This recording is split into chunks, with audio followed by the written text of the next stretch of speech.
Hi all, happy Friday. It is time for another Friday Read Aloud with Mrs. Johnson, and today we are going to read one of my most favorite books. It has nothing to do with music, but I just wanted to share it because it was on my list of things that I love, and today I'm feeling like sharing it. So this is called Chester's Way by Kevin Hankins.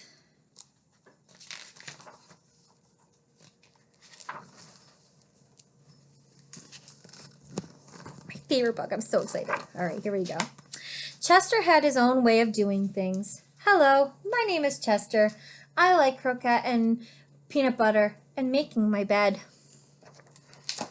He always cut his sandwiches diagonally. He always got out of bed on the same side. And he never left the house without double knotting his shoes. Chester always had the same thing for breakfast, toast with jam and peanut butter, and he always carried a miniature first aid kit in his back pocket, just in case. You definitely have a mind of your own, said Chester's mother. That's one way to put it, said Chester's father. Chester's best friend Wilson was exactly the same way. That's why they were best friends. Chester wouldn't play baseball unless Wilson played, and they never swung at the first pitch or slid headfirst. Wilson wouldn't ride his bike unless Chester wanted to, and they always used hand signals. If Chester was hungry, Wilson was too, but they rarely ate between meals. Some days I can't tell those two apart, said Wilson's mother. Me either, said Wilson's father. Chester and Wilson and Chester. That's the way it was. They loved to go on picnics. Once when Wilson accidentally swallowed a watermelon seed and cried because he was afraid that a watermelon plant would grow inside him. Chester swallowed one too. Don't worry, said Chester. Now if you grow a watermelon plant, I'll grow one too.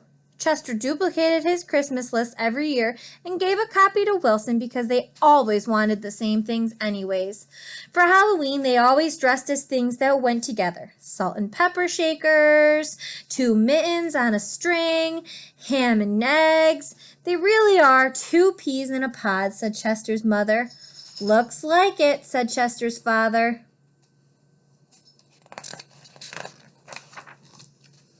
In spring, Chester and Wilson shared the same umbrella. In winter, they never threw snowballs at each other. In fall, they raked leaves together. And in summer, they reminded each other to wear sunscreen so they wouldn't burn. Chester and Wilson and Chester, that's the way it was. And then Lily moved into the neighborhood. Lily had her own way of doing things. I'm Lily. I am the queen. I like everything. She wore band-aids all over her arms and legs to look brave. She talked backwards to herself sometimes, so no one would know what she was saying. And she never left the house without one of her nifty disguises. Lily waved at all the cars that passed by, even if she didn't know who was in them, and she always carried a loaded squirt gun in her back pocket, just in case. She definitely has a mind of her own, said Chester. That's one way to put it, said Wilson. When Lily asked Chester and Wilson to play, they said they were busy. Then she called them up on the phone. They disguised their voices and said they weren't home. If Lily was walking on one side of the street, Chester and Wilson crossed to the other and hid. She's something else, said Chester. Looks like it, said Wilson.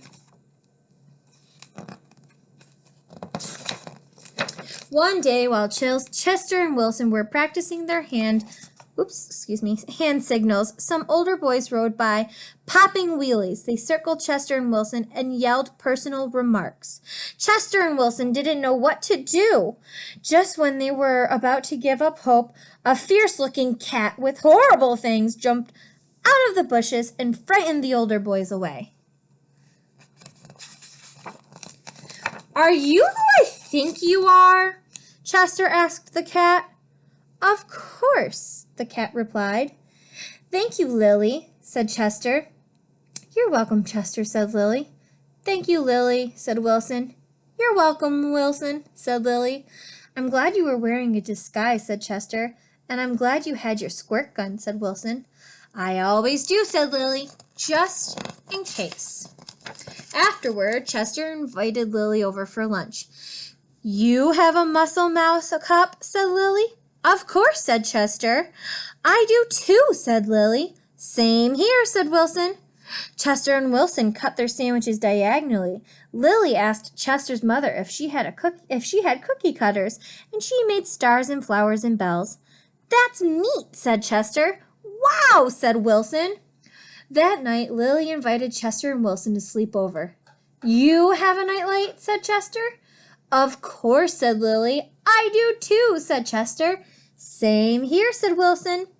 Chester and Wilson wanted toast with jam and peanut butter for breakfast the next morning. Boring, said Lily. Try this instead. This is good, said Chester. Wow, said Wilson.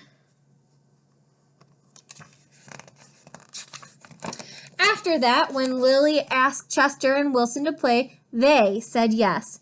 When she called them up on the phone, they had pleasant conversations, and if Lily was walking on one side of the street, Chester and Wilson waved and ran to catch up with her.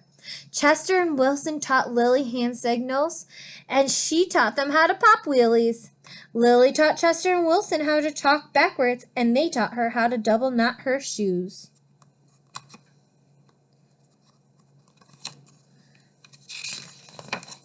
Some days I can't tell those three apart, said Lily's mother.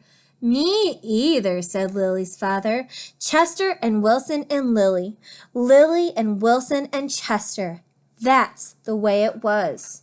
For Halloween, they dressed as the three blind mice. For Christmas, Lily gave Chester and Wilson nifty disguises, and they gave her a box of multicolored shoelaces, extra long for double knotting. They loved to go on picnics. When Chester and Wilson told Lily about how they had each swallowed a watermelon seed once, Lily swallowed 3 of them. I'll grow a watermelon plant for each of us, she said. In spring, Chester and Wilson and Lily shared the same umbrella. In winter, they never threw snowballs at each other. In fact, they raked leaves together. In fall, they raked leaves together, and in summer, they reminded each other to wear sunscreen so they wouldn't burn. Chester and Wilson and Lily. Lily and Wilson and Chester. That's the way it was.